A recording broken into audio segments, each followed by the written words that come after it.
यहाँ का विधायक, उन्हें बीजेपी का उच्चाटन एमएलए है, उन्हें बोलता है प्रियंका खरगे उन्होंने आरएसएस के बारे में बयान करने के उन्होंने बात करने में वो उनको बोलना छोड़ को मुसलमान रोड पर नमाज पढ़ते हैं, रोड पर मस्जिद बनाते हैं, हमें रोड पर नमाज नहीं पढ़ते, पाक जगह रहा तो साफ सुथरा रहा तो नमाज पढ़ते हैं।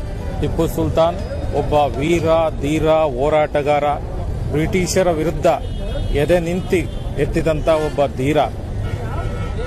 ಆದ್ದರಿಂದ ಟಿಪ್ಪು ಸುಲ್ತಾನ್ ಅವರ ಈ ನಾಡಿಗೆ ಕೊಡುಗೆ ಅವರ ಅಪಾರ. ಎಲ್ಲರೂ ಕೂಡ ಅವರನ್ನು ಸ್ಮರಿಸುವಂತ ಎಲ್ಲರಿಗೂ ಒಂದು ಇವತ್ತಿನ ದಿವಸ ಅವರನ್ನ ಸ್ಮರಣೆ ಮಾಡುವಂತ ಕರ್ತವ್ಯ ನಿಮ್ಮೆಲ್ಲರದು ಕೂಡ. ये जयंती शेर की जयंती, आज जो शेर की जयंती मनाई गई इसे शेर ही मनाते हैं। चूहे बिल्लियां कुत्ते ये सब शेर की जयंती मनाने के लायक नहीं है, तो ये शेरों की जयंती है, शेर की जयंती है। मैसूर का नहीं, पूरे दुनिया का अकेला वाहिद शेर है जो लड़ते हुए अंग्रेजों को लड़ते हुए जंग में शहीद हुआ। जैसे कि मैं समझ गया आपका इशारा किस तरफ है, तो मैं आप सीधे सीधे कहूंगा जो भोंकने वाला नेता है वो मानसिक रूप से अब बीमार हो चुका है। हाँ, जब तक हमें टिप्पू सुल्तान की जयंती मनाते हैं, कौन क्या बोले तो छोड़ते नहीं। ये हमारे टिप्पू सुल्तान उन्होंने अपने बच्चों को गिरोह रखो, देश बचाए हमारा ಜಾರಿ ಮಾಡಿದ್ರು। ಆ ನಿಯಮ ಏನಪ್ಪಾ ಅಂತಂದ್ರೆ ಹೆಣ್ಣು ಮಕ್ಕಳು ಅಂದ್ರೆ ಹಿಂದುಳಿದ ವರ್ಗದ ಹೆಣ್ಣು ಮಕ್ಕಳು ಕುಪ್ಪಸವನ್ನು ತೊಡಬಾರದು, ಅಂದ್ರೆ ಮೇಲುಡುಗೆಯನ್ನು ತೊಡಬಾರದು, ಅವರ ಸ್ತನಗಳನ್ನ ಪ್ರದರ್ಶನ ಮಾಡ್ಕೋ ತಿರುಗಾಡಬೇಕು ಅಂತಕ್ಕಂಥ ನಿಯಮವನ್ನ ಪಟ್ಟಭದ್ರ ಹಿತಾಸಕ್ತಿಗಳು ಈಗಿನ ಆರ್ಎಸ್ಎಸ್ ವಾದಿಗಳು ಜಾರಿ ಮಾಡಿದ್ರು. ಆದ್ರೆ ಅದನ್ನ ವಿರೋಧ ಮಾಡಿರ್ತಕ್ಕಂಥ ಟಿಪ್ಪು ಸುಲ್ತಾನ್ ಅವರು ಅದನ್ನ ಏನ್ ಮಾಡ್ತಾರಪ್ಪ ಅಂದ್ರೆ ಬ್ಯಾನ್ ಮಾಡ್ತಾರೆ. ಯಾರು ಆ ಆಚರಣೆಯನ್ನ ಜಾರಿ ಮಾಡ್ತಿರೋ ಅವರಿಗೆ ತಕ್ಕ ಶಿಕ್ಷೆಯನ್ನ, ಜೀವಾವಧಿ ಶಿಕ್ಷೆಯನ್ನು ವಿಧಿಸ್ತಾರೆ. ಅದನ್ನ ಈ ಆರ್ಎಸ್ಎಸ್ ವಾದಿಗಳು ಹೆಣ್ಣು ಮಕ್ಕಳಿಗೆ ಬುರ್ಕಾ ತೊಡಿಸಿದ್ರು ಅಂತಕ್ಕಂಥ ಸುಳ್ಳು ಏನಪ್ಪಾ ಅಂತ ಇದನ್ನ ಅಭಿಪ್ರಾಯವನ್ನು एक एमएलए बोलता है उसे बीजेपी से बाहर माए, उन्हें क्या भी बोलते फिरता है, मुसलमाना के ऐसा ही वो है, क्या भी कुछ भी नहीं। ये टीपू सुल्तान सब जब तक कयामत तक रहेंगे, हर एक के दिल में रहेंगे। चंद्रशेखर हो, यरनार साहब हो, सभी धर्म के लोग मिलकर ये टीपू सुल्तान जयंती मनाए।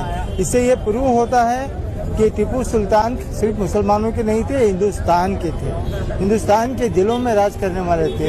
कोई एक धर्म के राज करने वाले नहीं थे, सभी धर्मों को लेकर चलने वाले थे। आप इतिहास कार्ड को देखें तो सही का पता चलेगा। मैं सभी हमारे मुसलमान भाइयों से ये अपील करूंगा कि आप अपने बच्चों को इल्म सिखाएं, वो चाहे कन्नड़ हो, चाहे वो हिंदी हो, चाहे इंग्लिश हो, चाहे उर्दू हो, स्कूलों को भेजें, उनको पढ़ाएं लिखाएं ताकि इतिहास उनके पास रहे। एक बार इतिहास उनके जहन में रहेगा, उनके दिल में रहेगा, तो कौन भी आके क्या भी भोगेगा तो कुछ फर्क नहीं पड़ता।